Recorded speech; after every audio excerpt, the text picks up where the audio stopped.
Good morning students.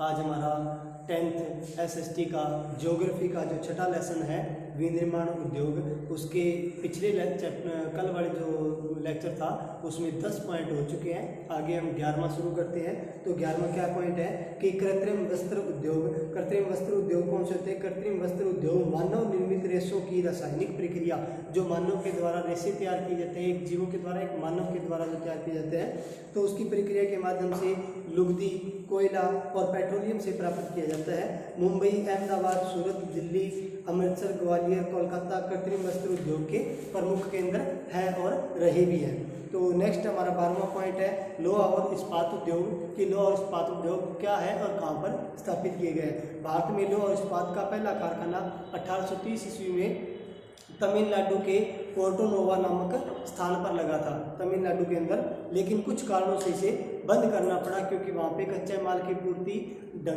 जो time पे नहीं होती थी और परिवहन के साधन भी वहाँ पर उस टाइम कम थे। भारत में आधुनिक लोहा और इस्पात उद्योग का वास्तविक प्रारंभ 1864 ईस्वी में कुल्टी नामक स्थान पर होने के साथ हुआ। तो नेक्स्ट हमारा 13वां पार्ट है उर्वरक उद्योग। तो भारत में पहला उर्वरक संयंत्र 1906 ईस्वी में तमिलनाडु में जो रानीपेट नामक स्थान है उसके ऊपर स्थापित हुआ था। परंतु इस उद्योग का वास्तविक विकास 1951 ईस्वी में हुआ था, क्योंकि 1906 से लेकर 51 ईस्वी तक वहाँ पर किसी न किसी चीज़ की कमी आने की वजह से वो ढंग से नहीं चल पाता था। तो उसका 1951 ईस्वी में पूर्ण रूप से विकास हो गया था। भारतीय उद्योग द्वारा सिंदरी में संयंत्र स्थापित करने के बाद हुआ था। नेक्स्ट हमारा 14वां पार्ट है सीमेंट उद्योग। भारत में सीमेंट का पहला कारखाना 1904 ईस्वी में चेन्नई में स्थापित हुआ था। 1904 में चेन्नई में भारत का सबसे पहला कारखाना सीमेंट का। आज देश में 128 बड़े तथा 332 छोटे सीमेंट संयंत्र स्थापित किए गए हैं। आगे 15वां है मोटर गाड़ी उद्योग। आज भारत में मोटर गाड़ी उद्योग की 15 इकाइयाँ यात्री कार और बहुउपयोगी वाहन बनाती हैं।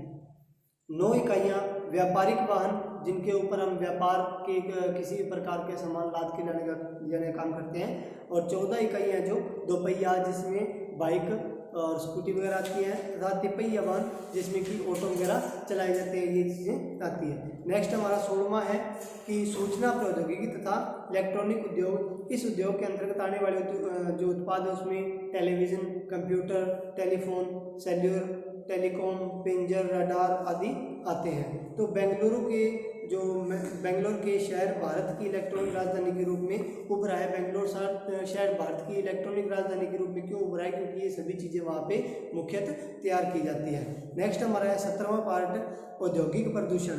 उद्योग 4 प्रकार के प्रदूषण के लिए उत्तरदायी है।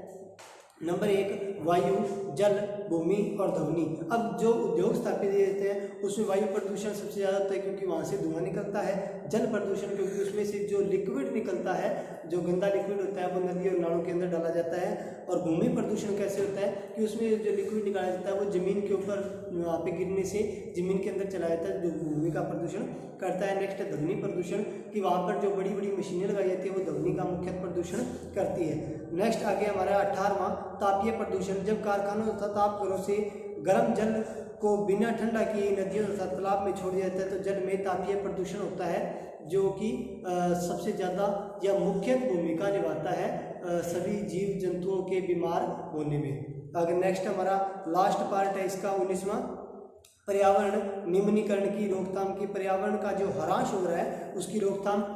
तो विभिन्न उपायों के द्वारा पर्यावरण को प्रदूषित होने से बचाने के लिए प्रयास किए जा रहे हैं। इसमें प्रयास में हम क्या कह सकते हैं कि हमारे जो पर्यावरण है उसको बचाने के लिए जो हर एक प्रकार के एजेंडे तैयार किए जाते हैं, और जो साक्षरता दर बढ़ाएगी, इसके द्वारा भी लोग क्या है, जब पढ़े लिखे इंसान हो जाते हैं तो वो अपने आप ही जो प्रदूषण है इनसे दूर हटेंगे और प्रदूषण कम करेंगे।